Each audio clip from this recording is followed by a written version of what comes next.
You are watching Maulana Anis Bilgrami. Please subscribe. Also don't forget to like, comment and share.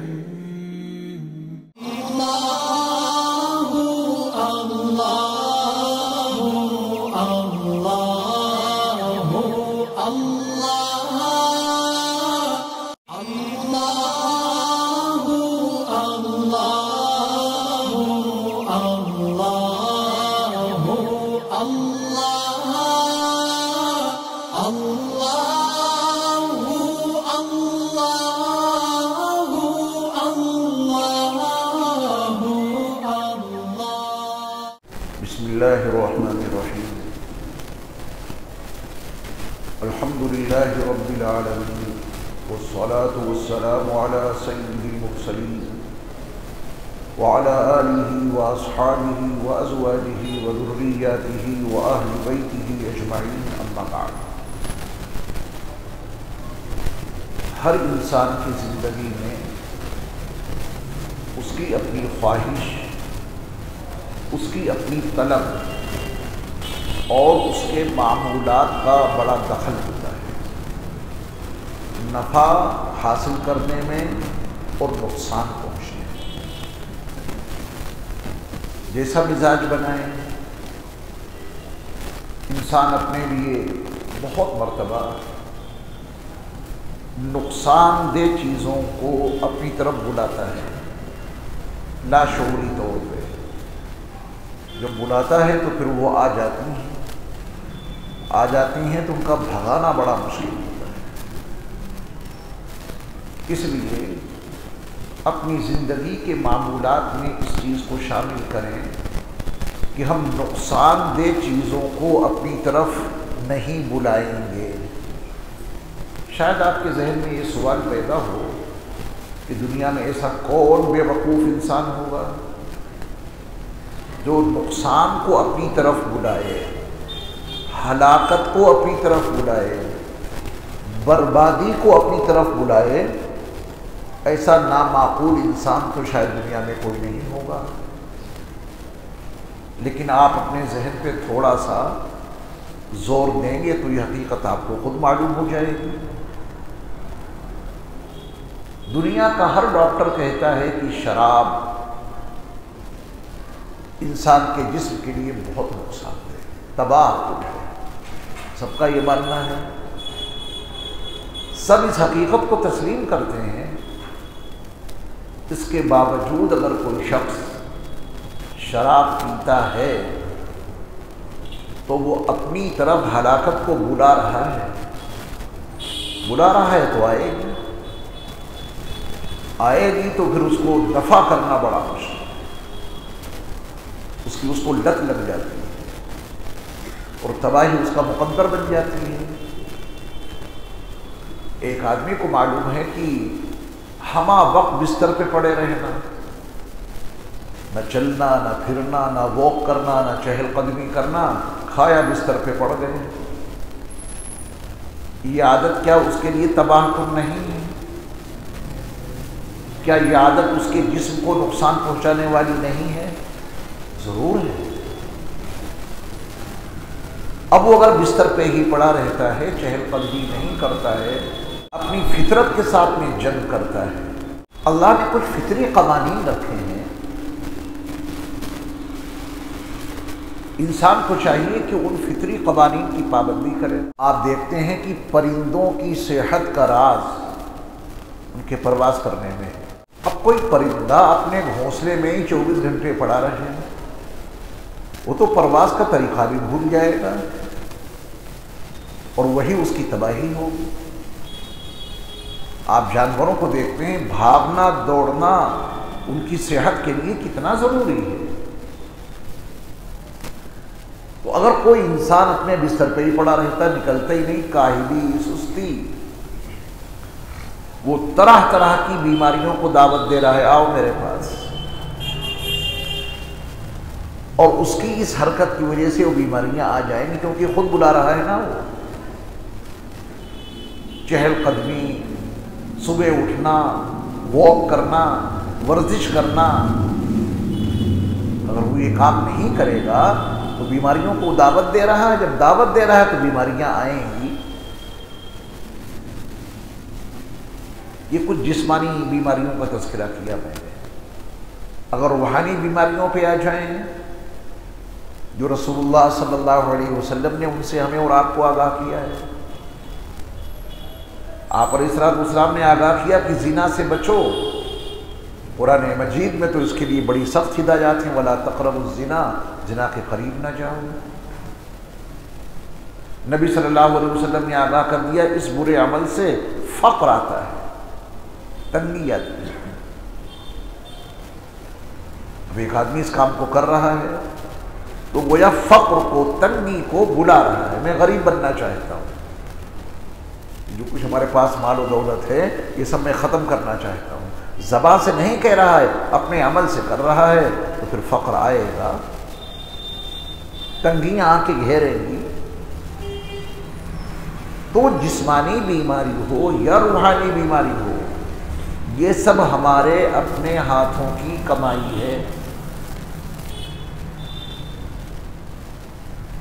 وَمَا أَصَابَكُم مِّن مُّصِيبَةٍ فَبِمَا كَسَبَتْ أَيْدِيكُمْ وَيَعْفُو عَن كَثِيرٍ۔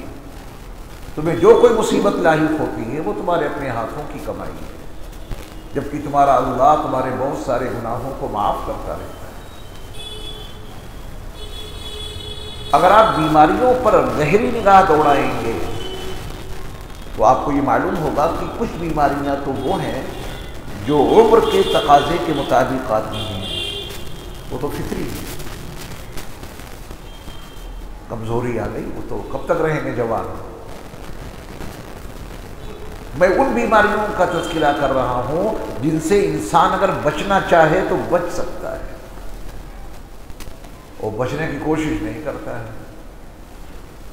Doctor نے بھی کہا کہ بھئی یہ چیز نہ کھاؤ، اگر وہ اس چیز کو کھا رہا ہے تو گویا وہ اسی بیماری کو بلا رہا ہے جس کے علاج کے لیے وہ ڈاکٹر کے پاس گیا ہے۔ کیوں گئے پھر وہاں؟ جب بیماری کو ہی بلانا ہے، ڈاکٹر کا بتایا ہوا پرہیز نہیں ماننا ہے، تو پھر ڈاکٹر کے پاس گئے کیوں؟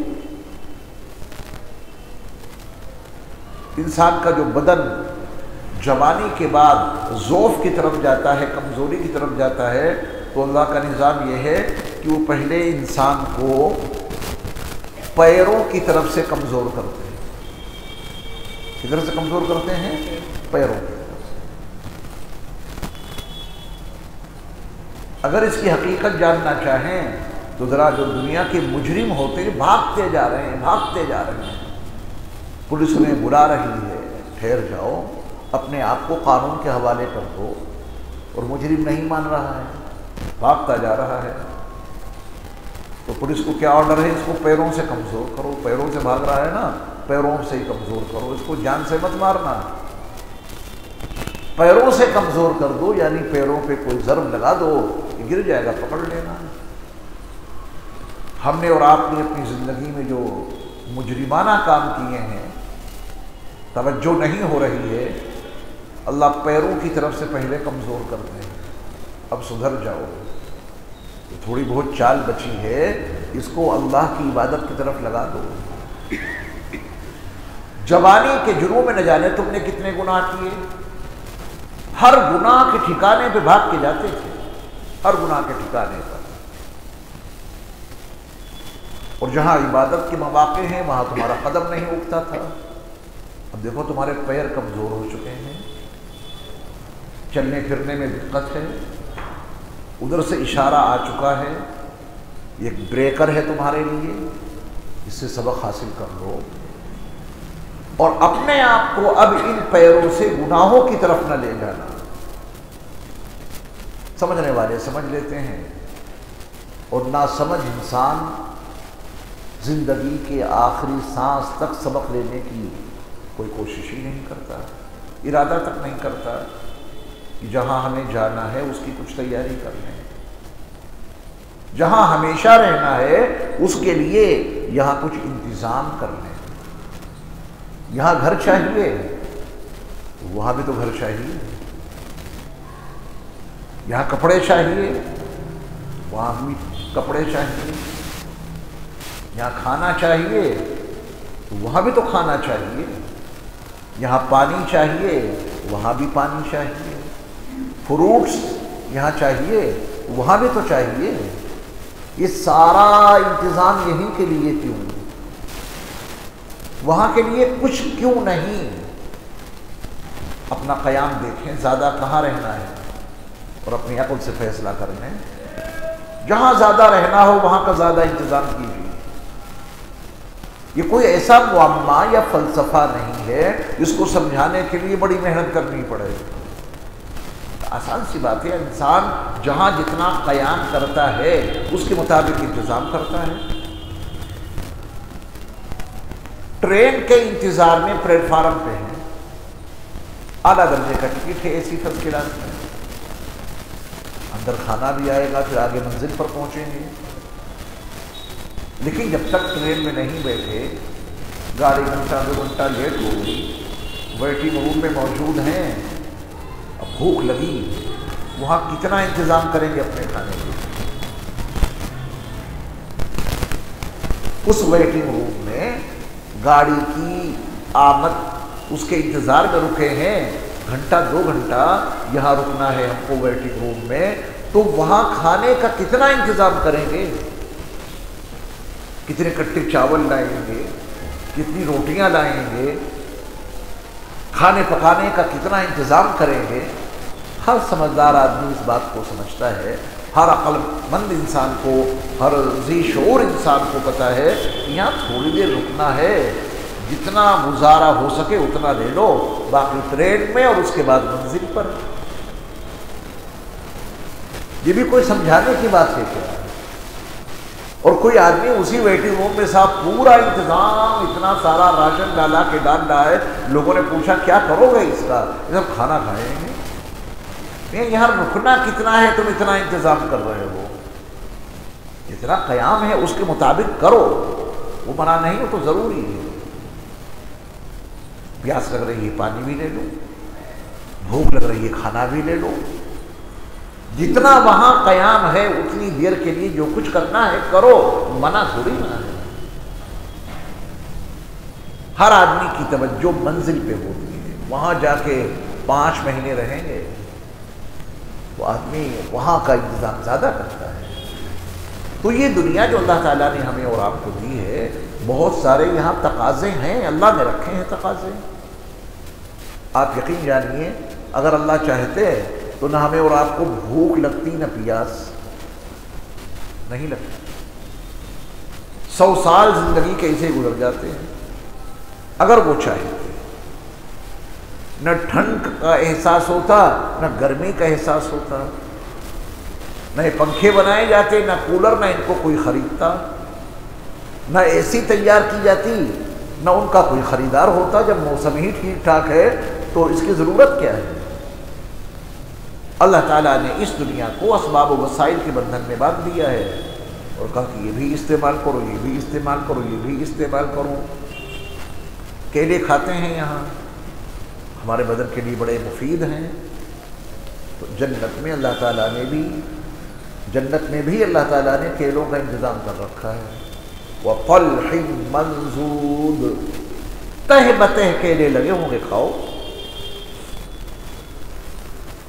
یہاں انار کھاتے ہیں، جنت میں بھی انار ہوں گے۔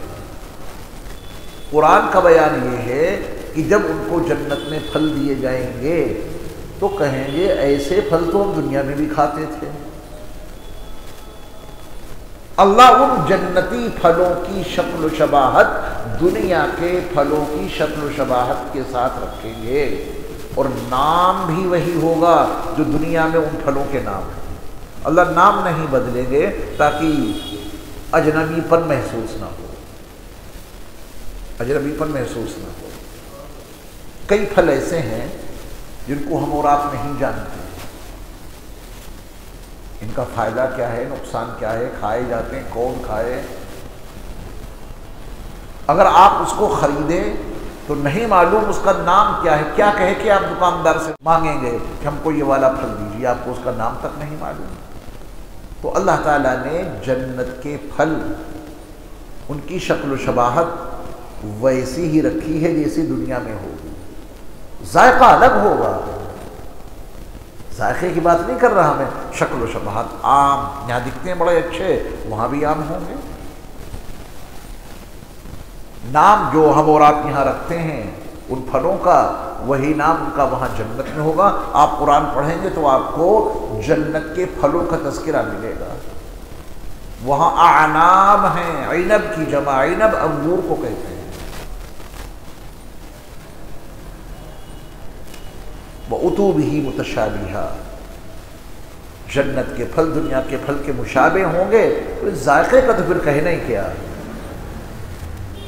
ذائقہ یہ والا نہیں ہوگا کہ آم کھایا اور کھٹاس کی وجہ سے منہ خراب ہو گیا آپ کا.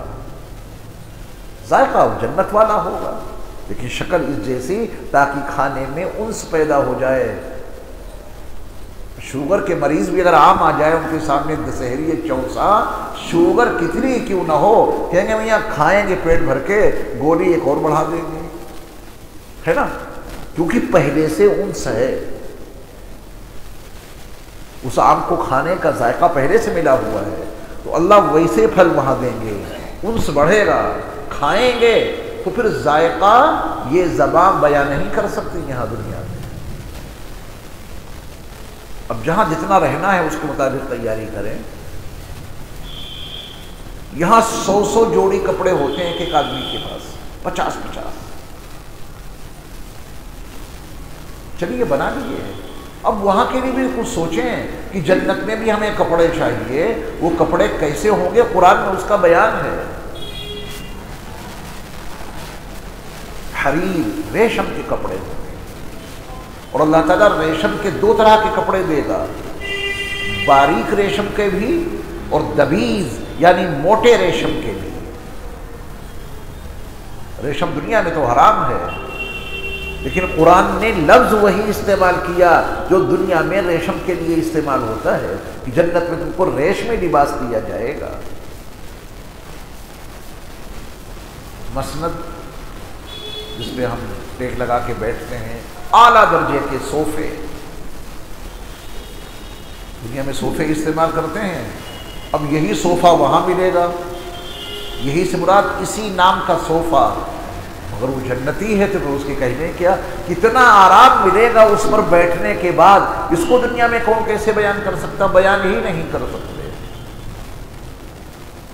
دنیا میں ایسے ایسے صوفے ہیں کہ آپ بیٹھ جائیے ان کے اوپر، آپ کے بدن کی ساری تھکاوٹ یہ دور ہو جائے گی. ابھی میں لندن سے آیا جس پلین سے، تو ہمارا ٹکٹ بزنس کلاس میں تھا. تو جب میں اس کے اوپر بیٹھا تو اس میں ایک بٹن تھا، میں نے اس کو دبایا تو وہ جو کرسی تھی بیٹھنے کی اس نے ہماری خدمت شروع کر دی. یہاں سے ہر جگہ سے ایسا محسوس ہو رہا تھا کہ یہ سارا درد نکال دے. تھوڑی دیر میں فریش ہو گیا، ایسے بیٹھے ہی تھے. اس کے بعد آپ بٹن دبائیں تو پورا بیڈ بن جاتا ہے، لیٹ جائیے، سوتے ہوئے آئے. ایسے ایسے بستر ہیں دنیا میں. آپ اس پہ لیٹیں، آپ کا بدن سارا، کوئی تھکاوٹ ہے وہ ختم ہو جائے گی، درد ہے وہ نکل جائے گا.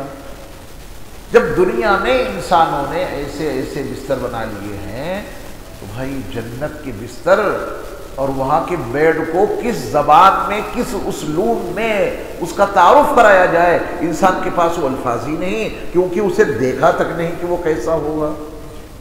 وہ تو وہاں چلنے کے بعد ہی معلوم ہوگا. اللہ تعالیٰ ہم سب کو جنت الفردوس میں اعلیٰ مقام عطا فرمائے، اور ملے گی انشاءاللہ. جس قابل بھی ہیں عبادت میں لگے رہیے، ان کو راضی رکھنے کی کوشش کیجیے تو ضرور دیں گے. غلطیاں ہیں، گناہ ہیں، اس کا انکار کہاں ہے. اقراری مجرم ہیں ہم، لیکن ہمارے جرائم ان کی رحمتوں کے بالمقابل کوئی حیثیت نہیں رکھتے.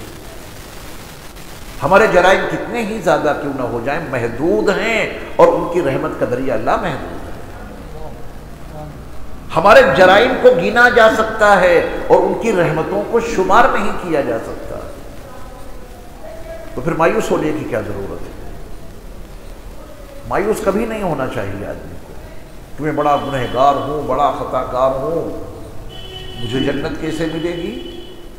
جنت کے امیدواروں میں شامل رہیے اور اپنی ایسی کوشش کرتے رہیے. وہ بہت نوازنے والے ہیں، وہ بڑے رحمان و رحیم ہیں. خطاؤں کو یاد کر کے رونا، ایک آنسو خطا کو یاد کر کے اللہ کے ڈر سے جب آنسو نکلتا ہے آنکھ سے، تو آنکھ سے نکلنے والا وہ ایک آنسو گناہوں کے تمام انبار کو بہا لے جانے کے لیے کافی ہے. اور یہ ساری کیفیات تنہائی میں بنتی ہیں، مجمع میں یہ کیفیات نہیں بن پاتی. آج کل جو ایک روایتی دعا کا طریقہ چل پڑا ہے، دعا کراتے ہیں، خوب چیختے ہیں، چلاتے ہیں، روتے دھوتے ہیں. اگر وہ حقیقت میں ہے تو سبحان اللہ، حقیقت میں ہے. اگر اللہ دلوں کے راز کو جانتے ہیں، حقیقت میں دعا کرانے والا اگر چیخ رہا ہے، چلا رہا ہے، رو رہا ہے یا بکا کر رہا ہے تو بڑی اچھی بات ہے. لیکن اگر وہ ایسے تنہائی میں کبھی نہیں روتا، صرف مجمع میں دعا کرانے کے لیے روتا ہے، یہ تسنع. اور اللہ تعالیٰ کے یہاں تسنع تو بالکل پسند نہیں. مجمع میں آ کے بہت زیادہ روتے ہو، تنہائی میں تو کبھی نہیں روئے. تو یہ رونا دھونا اللہ کے لیے نہیں ہے، یہ اپنے متعلقین مریدوں کو اور اپنے مقتدیوں کو سنانے دکھانے کے لیے ہے، ان کا رجحان ہو جائے. اصل رونا دھونا تو تنہائی کا ہے. آدمی تنہا ہو، کوئی نہیں، بالکل اکیلا. اور ہیں بھی تو لوگ اپنی اپنی عبادتوں میں مصروف ہیں، کوئی اس کونے میں رو رہا ہے، کوئی اس کونے میں رو رہا ہے. اس پہ کیفیات طاری ہوتی ہیں. اور کیفیات کب طاری ہوتی ہیں؟ جب آدمی اپنے اللہ پر پورا دھیان جما دیتا ہے، میرے اللہ میرے اللہ. پھر بہت کچھ یاد آتا ہے. ان باتوں ذرا توجہ سے سنیے گا. کیفیات بنتی کیسے؟ دنیا اور اس کی تمام چیزوں سے ہٹ کٹ کے اللہ کی طرف متوجہ ہوں. پھر اس وقت کچھ یاد نہ آئے، نہ گھر، نہ در، نہ بیوی، نہ بچے، نہ آل، نہ اولاد، نہ متعلقین، نہ دوست، نہ احباب، نہ دشمن. صرف اللہ اللہ اللہ کو یاد کریں. صرف اکیلے اللہ کو یاد کریں. جب آپ صرف اکیلے اللہ کو یاد کریں گے تو پھر اس وقت کیفیات بننی شروع ہوگی. بہت کچھ یاد آئے گا. کیا کیا یاد آئے گا؟ 2 لفظوں میں سمجھ لیں. بہت کچھ یاد آئے گا، مگر اس ساری یاد کو 2 لفظوں میں سمجھ لیں. اپنا گندا کردار یاد آئے گا اور ان کی رحمتیں یاد آئے گی. اسی میں سب کچھ چھپا ہوا ہے. ہم نے کتنے جرائم کیے اور ان کا رحم پھر بھی ہمارے اوپر ہوتا رہا. کوئی گناہ یاد آئے گا کہ اس گناہ کا تقاضا یہ تھا، جب میں وہ گناہ کر رہا تھا کہ زمین شق ہوتی اور مجھے اس میں دھسا دیا جاتا. یہ میرے اس گناہ کا تقاضا تھا. وہ اتنے رحمان، اتنے رحیم، اتنے کریم کہ زمین کو اسی حالت میں برقرار رکھا، مجھے بھی صحیح سالم رکھا اور پردہ بھی ڈال دیا. وہ گناہ لوگوں کو معلوم نہ ہو سکا. جب اپنا یہ جرم یاد آئے گا تو ان کا کرم یاد آئے گا. کرم یاد آئے گا تو پھر آنکھوں سے آنسو بہہ پڑیں گے. آپ اتنے کریم، آپ اتنے رحیم. ہمارے گناہوں کا یہ تقاضا تھا، ہمارے گناہوں کا یہ تقاضا تھا. اتنے جرائم کیے، اس کی پاداش میں ہمیں یہ سزائیں ملنی چاہیے تھی اسی دنیا میں، لیکن آپ نے سزا نہیں دی. آپ نے اس وقت بھی رحم کیا جب میں اس گناہ میں مبتلا تھا. آپ کا مجھ پر اس وقت بھی کرم رہا جب میں اس گناہ میں مبتلا تھا. یہ بھی سب کچھ یاد کریں گے تو رونا آ ہی جائے گا. ان کا رحم، ان کا کرم، سب کچھ یاد کر کے ہم اور آپ دنیا میں دیکھیں. اگر آپ نے کسی کو مارا پیٹا ہو، مظلوم ہے بیچارہ، اور پھر وہ ظلم کرنے کے بعد اور اس جرم کرنے کے بعد یا کوئی بھی زیادتی کی ہو آپ معافی مانگنے کے لیے جائیں تو اس معافی کے وقت میں اگر سچے دل سے معافی مانگ رہے ہیں تو معافی مانگنے والا رو پڑتا ہے کہ میں ان کے ساتھ میں زیادتی کر رہا تھا، یہ چاہتے تو مجھے ختم کر دیتے، مگر انہوں نے کوئی بدلہ نہیں لیا مجھ سے، طاقت ان کے پاس مجھ سے زیادہ ہے، قوت ان کے پاس مجھ سے زیادہ ہے، اسباب و وسائل ان کے پاس زیادہ ہیں، اور میں ان کو برا بلا کہتا تھا، انہوں نے کبھی کوئی ہمارے اوپر زیادتی نہیں کی، کوئی بدلہ نہیں لیا۔ پھر جب معافی مانگنے جاؤ گے نا اس سے تو خود رو پڑو گے، کتنا اچھا بندہ ہے، اس نے ہم سے کوئی انتقام ہی نہیں لیا، اتنا عرصہ گزر گیا، مجھے معاف کر دیجیے۔ اس معافی کے وقت میں آنکھوں میں آنسو کس وجہ سے آتے ہیں؟ اپنے جرم کی وجہ سے نہیں، اس وقت جو بندہ روتا ہے وہ ان کے کرم کی وجہ سے روتا ہے۔ جرم ہونا تو وہ تو ہو گیا، اب جو رونا آ رہا ہے، اب جو آنکھوں میں آنسو آئے ہیں، اب جو رخسار پہ آنسو بہ رہے ہیں، یہ ان کے کرم کو یاد کر کے، اتنے شفیق، اتنے مہربان، بدلہ ہی نہیں دیا، کوئی انتقام نہیں دیا۔ تو میرے ایمان والے بھائیوں، تنہائی میں اپنے اللہ کی طرف متوجہ ہوں، اور یہ دو چیزیں سوچیں، میں نے سب کچھ سمیٹ کے 2 جملوں میں بیان کر دیا ہے۔ اپنا کردار، جرائم بھری زندگی، اپنے جرائم کو دیکھیں، سوچیں، ان کے کرم کو سوچیں، رب کعبہ کی قسم ہر جرم پر ان کا کرم بھاری نظر آئے گا، اور اپنے جرم کے بالمقابل جب ان کی کرم فرمائی یاد آئے گی تو رونا ہی رونا ہے۔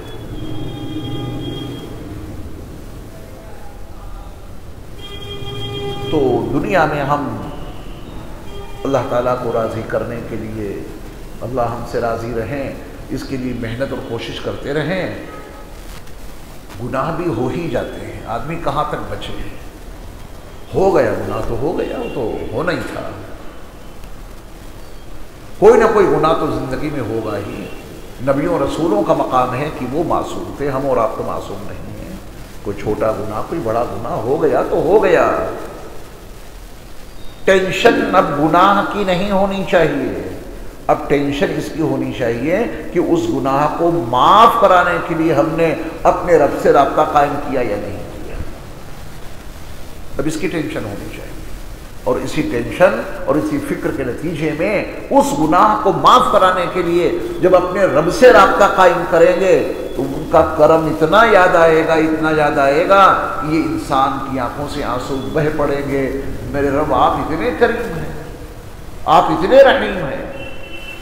اس سے اللہ سے تعلق بھی مضبوط ہوگا، اللہ کا ذکر کرنے کی مزید توفیق ملے گی۔ یا ایھا الذین آمنوا اذکروا اللہ ذکرا کثیرا، اے ایمان والو تم اللہ کو کثرت سے یاد رکھا کرو، جتنا زیادہ ہم انہیں یاد رکھیں گے اسی قدر ہماری زندگیوں میں اصلاح بھی ہوگی، سدھار پیدا ہوگا۔ اللہ ہم سب کو عمل کی توفیق عطا فرمائے۔